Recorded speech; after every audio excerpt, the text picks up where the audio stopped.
Pat and Aaron Show, 95.3 WDA and AM 620. Time now for the Pat and Aaron Show Injury Report, presented by our good friends at the Florida Orthopaedic Institute in partnership with Tampa General Hotline. Let's go now to the Friendly Kia DAE Hotline, where Dr. Trey Remaley joins us once again. Dr. Remaley, thank you for coming on with us today.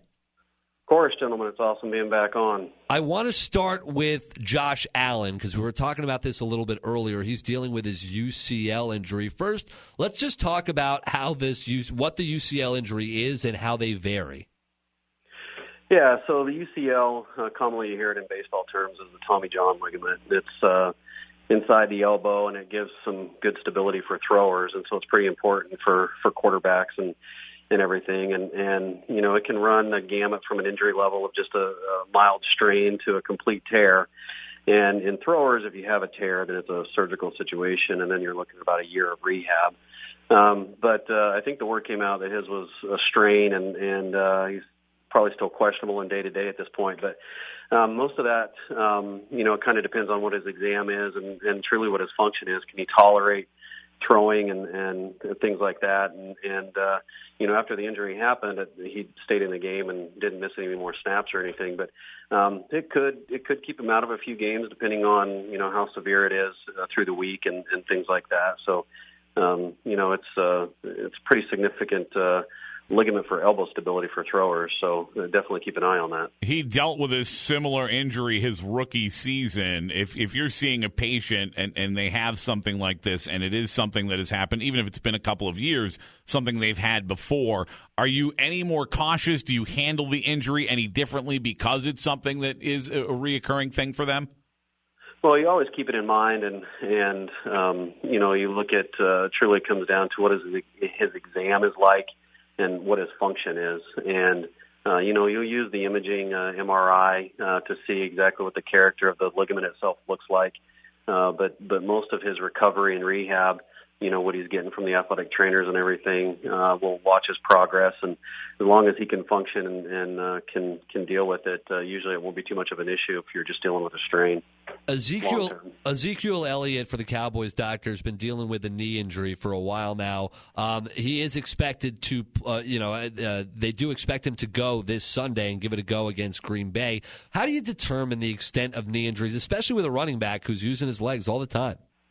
Yeah, it's a pretty important joint for running backs, and a lot of it depends. Again, you know, you got to look at the joint, look at the function. What does your exam show? How stable does the knee feel? And then really one thing that we're finding out with a lot of knee injuries and recoveries and stuff is this thing called a knee confidence, and how much, you know, is your mind telling you, and how confident do you feel in the stability and the function of the knee? You got to look at what they can do based on the injury, and what are the things that they can't do. And you know, especially for a running back, it's definitely about the sudden stops and starts and cutting.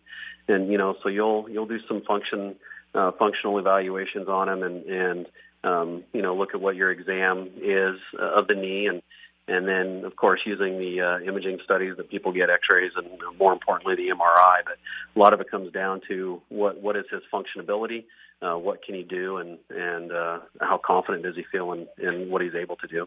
What about regular schmucks like, say, I don't know, me?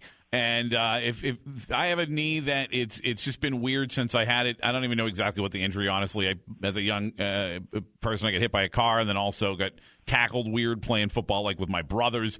But from time to time, I'll be walking and it'll just give out. Like I could almost hit the deck if my other leg didn't kick in and hold me up. Is there any way to know like what that is or how worrisome that is? If I should see somebody about it? Because for the most part, I'm not in a lot of pain from day to day. Although from time to time it gets a little cranky. But every now and then, like I said, I'll be walking and it'll just drop right out from under me.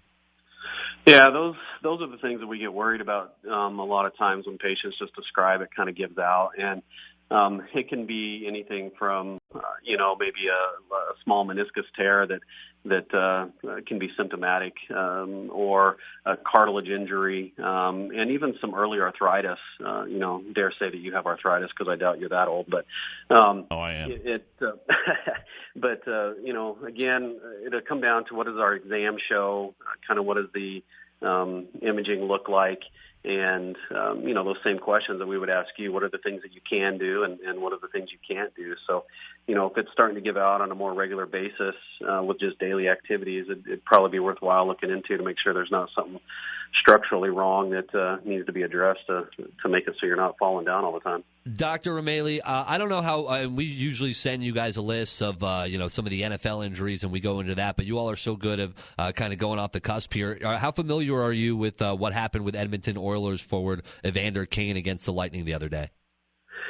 Yeah, I haven't looked into what his injury is. Well, I want to ask you because he got cut on his left wrist by a skate blade, and it was really bad. You saw and we heard about the amount of blood that was coming out. What shocked me is once I found out he was okay, I figured, okay, they'll stitch him up, they'll get him back, and he'll be back on the ice. We found out he's going to be missing 3 to 4 months after that injury. So what goes into that, and why is the recovery process so long for a cut?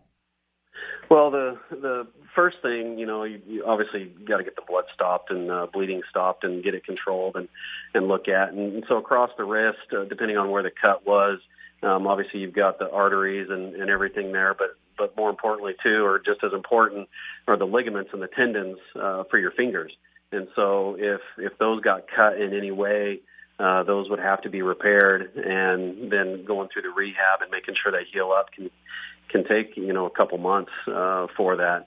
And so it's pretty important to again look at the functional evaluation and what's working and what isn't. And even if you injure a nerve, because there's several nerves across the wrist too, that give you function to your hand. And so if any of those are injured, those become pretty significant concerns as well for recovery and what is the function going to be like down the road. It was really a scary injury, and glad to see he's on the mend. It really was. Yeah, the Pat and Aaron Injury Report presented by Tampa General Hospital in partnership with Florida Orthopaedic Institute. They provide you access to one of the top orthopedic programs in the nation. Schedule that appointment today, floridaortho.com. Seriously, don't deal with those nagging injuries anymore. These are the people you need to see. Dr. Trey Remaley, thank you so much for joining us again.